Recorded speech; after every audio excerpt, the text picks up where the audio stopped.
Hello, hello.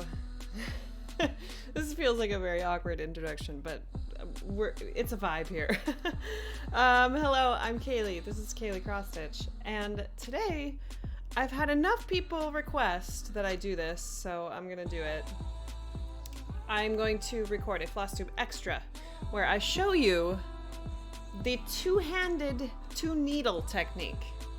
Okay, give me a moment. Let me see if I can make these levels look a little bit better. And we'll just see how it ends up when I watch this back.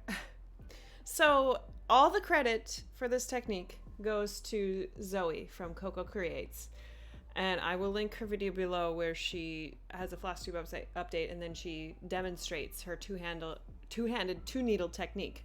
The reason that this came up is I was doing a live stream.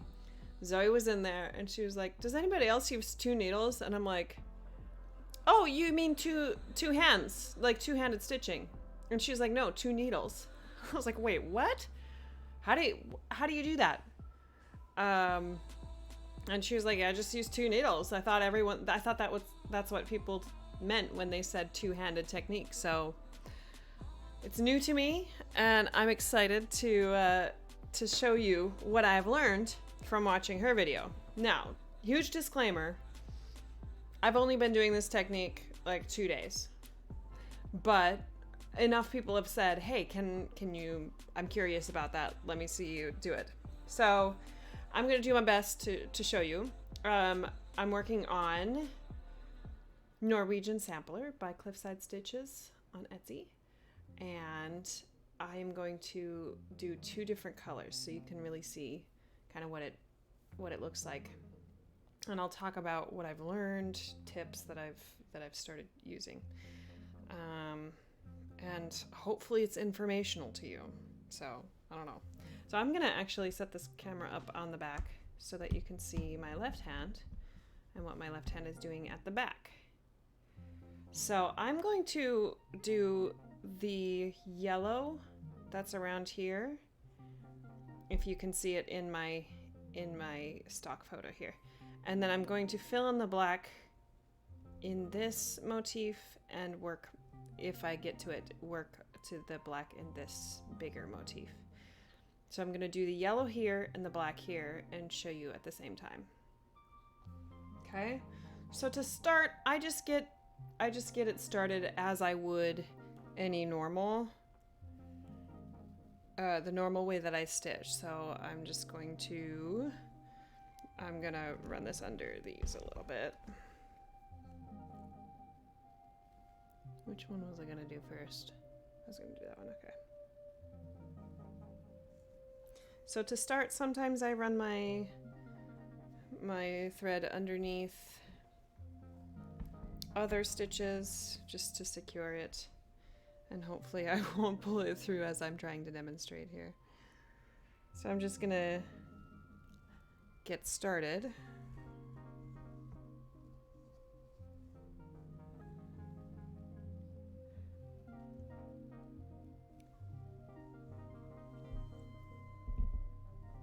And do a couple stitches my normal way.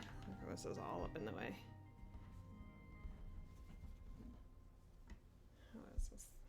There we go.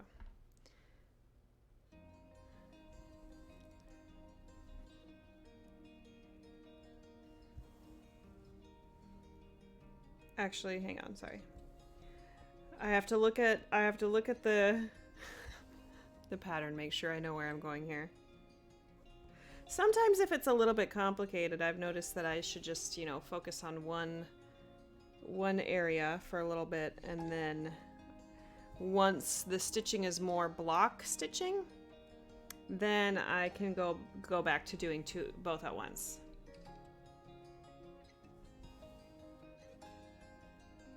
So let me just get to that moment. Okay, I should be good here. So that's one started, and I'm going to just poke this up, and this is where I'll start with the two colors. So then I grab my black Did I say I was working on the yellow? Yeah, and then I'm gonna take my black, and I know that I'm gonna eventually move like over here, so I'm gonna start.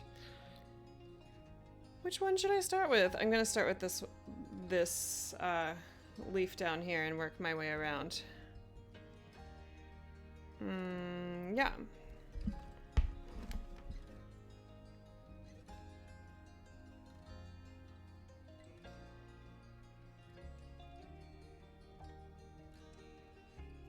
Again, all credit goes to Zoe, because I watched her do this. And I was like, whoa, that looks fun. Okay, so I'm just gonna get this one started too. And I'll get it stuck on all of my fabric in the back here. There we go.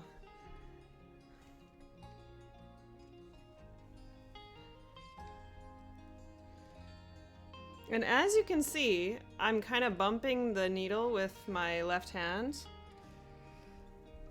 My yellow needle. So it's just a little confusing. I really hope that the music is not too loud for you. I think I have a different level of the music in my head than you have. Okay, so I'm gonna just start doing two-handed for a little bit, and then maybe I'll explain how I'm working on it, and maybe you can figure it out too while I'm stitching a little bit here.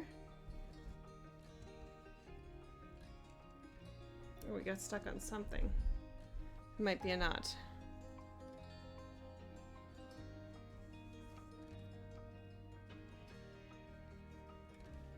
Hang on.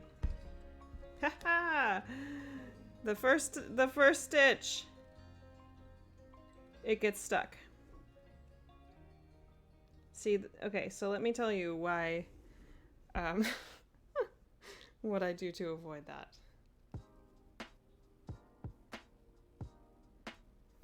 That's an issue that you can run into. And this, I feel like this is a lot of trial and error. Getting used to it.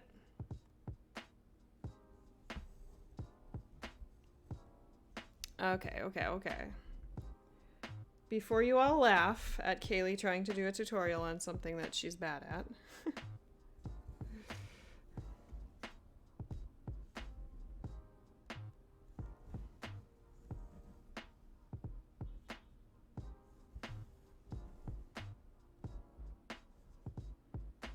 Oh, see, here we go. I haven't actually done this in a couple days, or like, I haven't done this since yesterday, so I feel 2 days ago, actually. So it feels just a little bit awkward. Just a bit.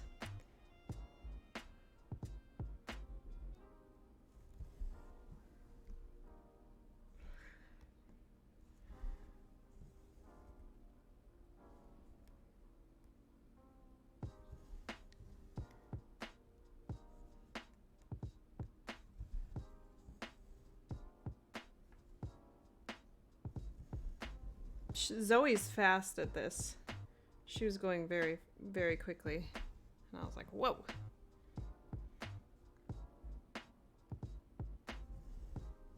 Rockstar.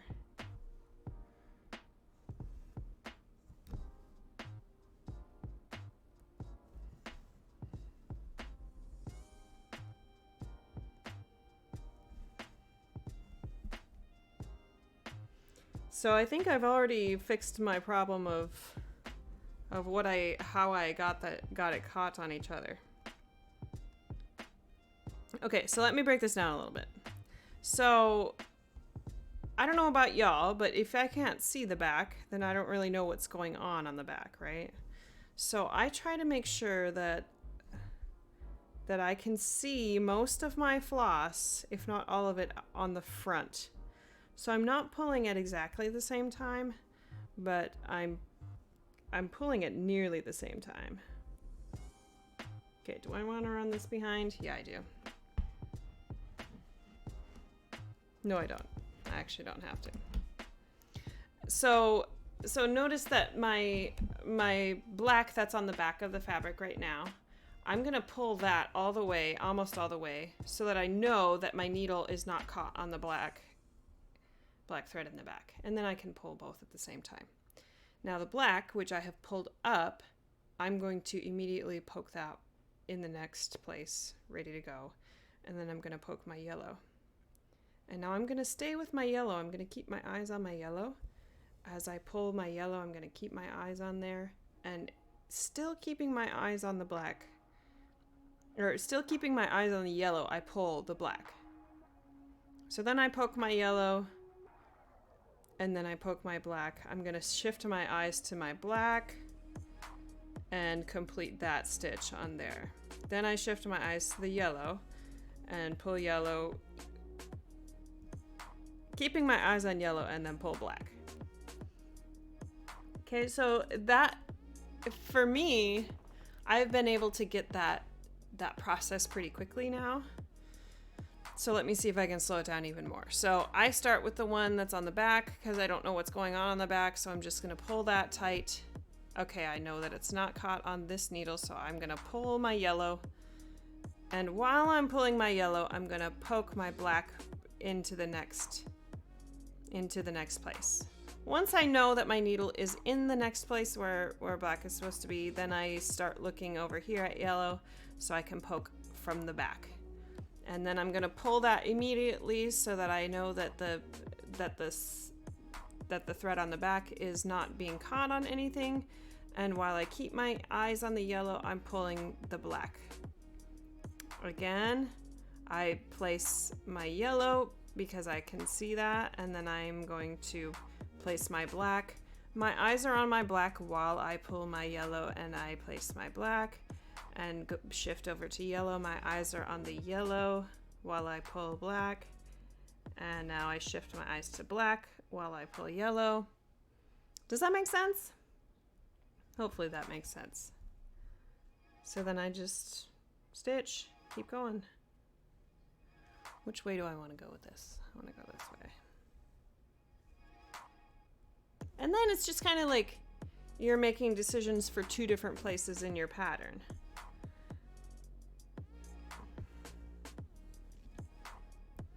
And I'm stitching each as if they were being stitched one at a time. Oh wait, that's not right.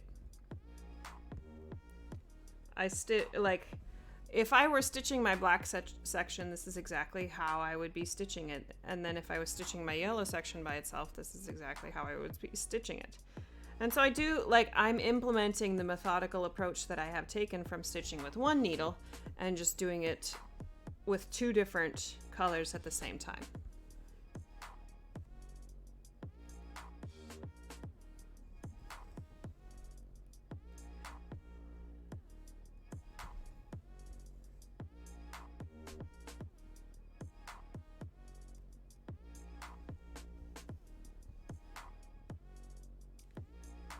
I keep looking at the video as if I'm going to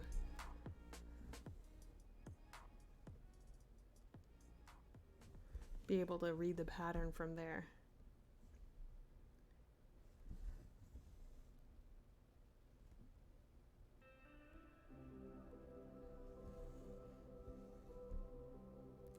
So as Zoe said in her video, it is kind of better if you have a similar length of floss on each color. I notice, like, if you have one that's super long and one that's super short, then you tend to pull tight on the short one because you expect it to be the same length as the long one.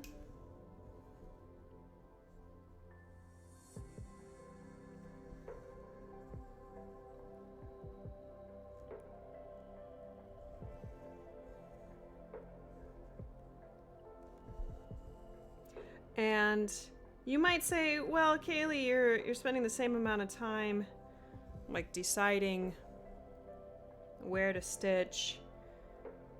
And so I agree, you know, it might not save, it might not be saving any time at all.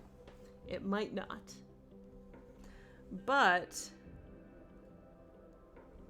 I don't know. I kind of like it because it solves. I'm very indecisive when I'm working one color at a time. I'm like, well, I could work this color, but then I would have to move to this part of the pattern, and I haven't counted there yet. I haven't stitched enough there yet.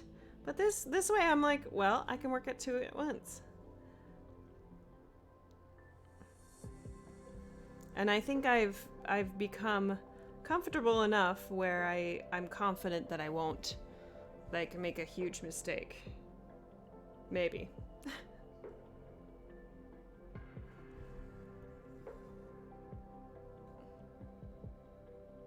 Okay. Now, I think that because I have not like been stitching this way for a long time, that some of the things I'm about to say you can take with a grain of salt and disprove later if you want to. But for diagonal or for parking, I don't think that this technique would be very, very good. Because you have lots of threads that are close together, and the chances of you getting a tangle on the back are pretty high if the threads are close together. And I feel like the point of this technique is for speed, not for, you know, oh, it's just fun to stitch with two hands. While it is very fun, it's probably not the point. And so if you're looking for accuracy and you're used to stitching with one needle, I mean, certainly stick to that.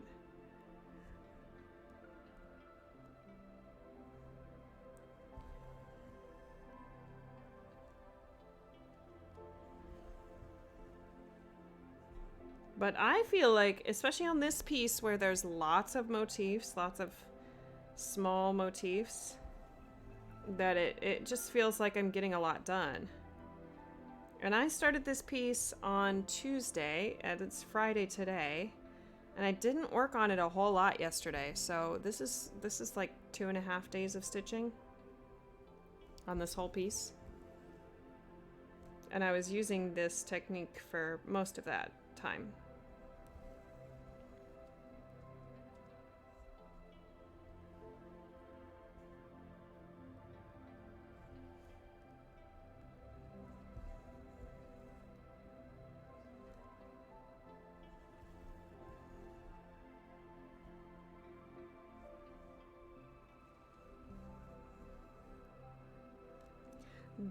Another thing that I notice about it is that it does, your project does move around a lot because, well, and maybe I just need to secure it on like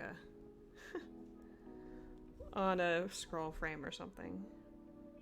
But it does move around a lot. This would probably work on something that you're stitching cross country, like a full coverage piece that you are stitching cross country. However, I still feel like that would be a little bit more complicated than, you know, this block color stuff. Like, maybe I'll try this on Barnyard Animals, one of my full coverage pieces, but I don't know. We'll see. It is very fun.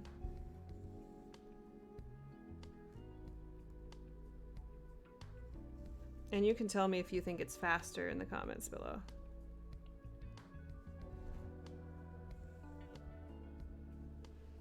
I do have I put a reel on Instagram of this sped up. So if you want to watch that, you can.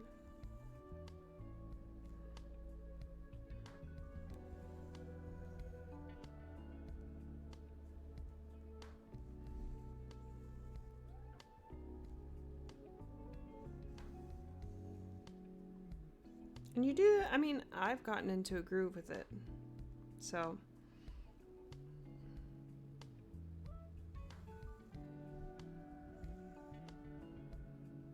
Let me know if you like it, and if you try it.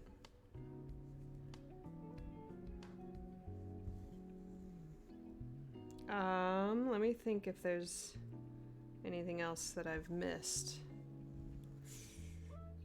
Of course there is, but I'm not gonna remember. This, I think that this would probably also save time. Like when I'm ending threads, I usually try to end them at the same time. So maybe I'll, like, if my black is longer than my yellow and I'm near the end of both, I'll just, you know, quickly finish my black and then finish my yellow.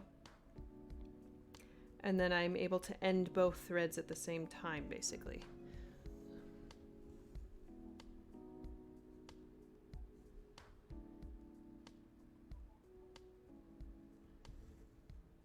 Oops. Sometimes I do forget, like, which direction I crossed the last X from. So if I'm, like, switching up the direction, I second guess myself. But it's not, like, the hugest deal.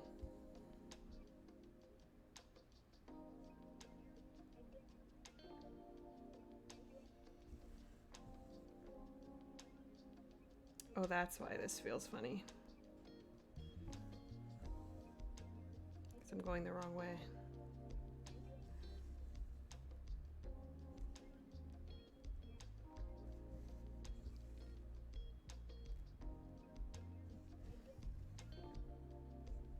But as you can see, when I speed it up, I do try to just make sure that I have eyes on both lengths so that I'm not, like, creating a big nest at the back. I'm not, like, accidentally catching the floss that's on the back on the needle that's waiting. If that makes sense. I'm sure it does not. Okay, any questions that you have, please leave them in the comments. I'll do my best to answer them.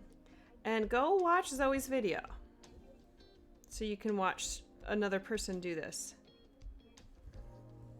Also, watch watch all of her video. She's a lovely person. And a lovely friend. Yeah, if you have any questions, please ask. Go leave a comment on Zoe's video too.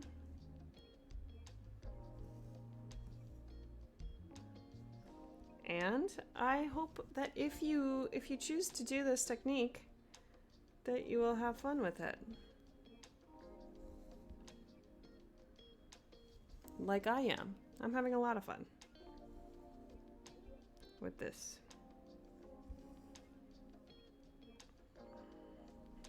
Alright, I hope this was informational.